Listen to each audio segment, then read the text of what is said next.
Horrible Harry Goes to Sea by Suzy Kline. Chapter 6. Sid the Squid, Lost at Sea? Miss Mackle came over immediately. When she saw the sailor hat floating in the water, she shuddered. Harry didn't waste a second.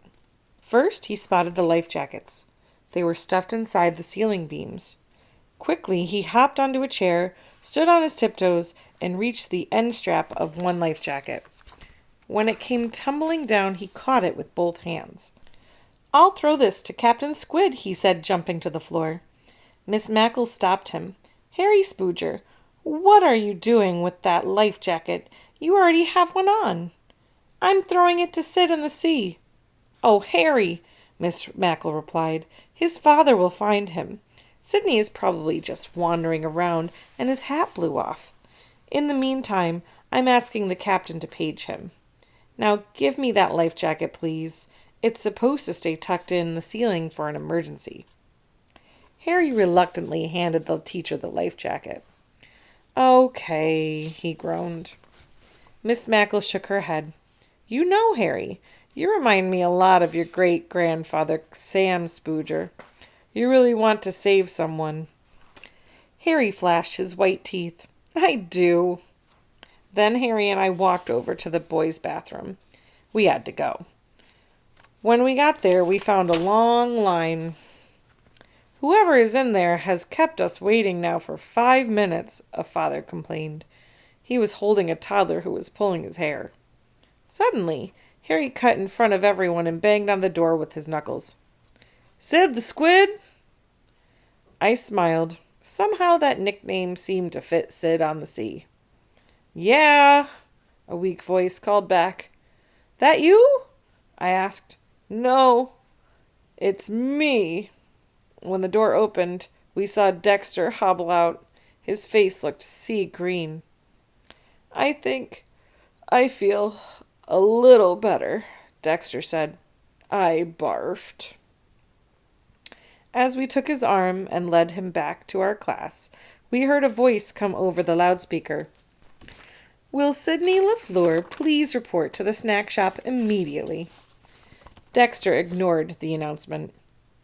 "I guess I can't rock at sea like I can rock with Elvis," he mumbled. "Speaking of music," I said, "do you hear that?" We stopped in our tracks and listened. "A pirate's tough, but he can sing. He wears a patch and a gold earring. He climbs up rope and sails the sea with a yo-ho-ho and a yo-ho-he." "Sidney!" we shouted. There he was, about 5 yards from the refreshment stand. A crowd of kids made a circle around him. You couldn't see Sid at all. You could just hear his sea shanty. Mr. LaFleur, who was waiting by the refreshment stand, looked over at us immediately. When he saw us pointing to the circle of kids, he ran right through it. "Sidney, we've been looking all over for you. Didn't you hear the loudspeaker?" Then, after he scolded him, he hugged him. Sidney hugged him back. I didn't hear it. I was singing." "You shouldn't wander off like that," Mr. LaFleur said, as we all walked him back to our class. When we returned, Dexter quietly sat down next to Mrs. Burrell. Everyone else yelled, "Sidney!" Mary pointed to his ear. "You stole Song Lee's earring." No, I didn't," Sidney replied. "I found it under the bus seat. I was just going to borrow it. I was planning all along to return it. I was just checking it out. You know, like a library book." Most of us rolled our eyes. "So what do you say to Song Lee?" Mr. LaFleur asked. "Sorry," Sidney said, taking off the earring and handing it to Song Lee. Mary shook her head.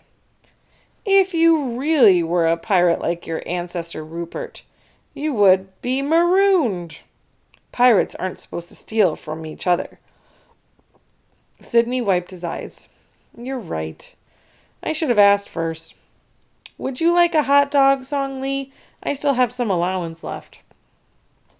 Song Lee took a moment to think about it. "Yes, please," she said. with mustard, relish, and ketchup. Okie dokie, Sid replied. Then he looked at the teacher. Do you have an extra sailor's hat? I can't find mine. Miss Mackle and Sid's stepdad exchanged a long look. The last 10 minutes of our trip, Mrs. Burrell asked, Anyone want to see the view from the top deck? Yeah, Harry shouted. Just as we were going to the winding stairwell, tons of people were coming down. It's raining, they called. Mary stopped in her tracks. I'll stay downstairs. I don't want to get my new sailor's hat wet. Sidney didn't have a choice. He was grounded next to his stepdad. Dexter was asleep. Mrs. Burrell looked at Song Lee, Ida, Harry, and me. Do you mind a little rain? Nah, Harry said. Sailors like us are used to rain.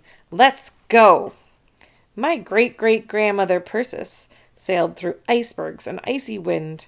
Rain can't keep me from doing anything, Ida exclaimed. When we got to the top deck, we had the whole place to ourselves. What a view of the Connecticut River Valley. You know what, Harry? I said. I think we would have made it if we were on the Titanic or Mayflower. We're tough sailors. Yeah, we are tough sailors. Ida handed her camera to her mother. Please take a picture of Song Lee and me singing in the rain. I want to add it to great-great-grandmother Perce's scrapbook. Good idea, Ida's mother replied. While Mrs. Burrell snapped a picture of the girls, Harry and I looked over the railing. The raindrops hit the water like grains of sand. I love the sea, Harry said, taking a deep whiff of fishy air.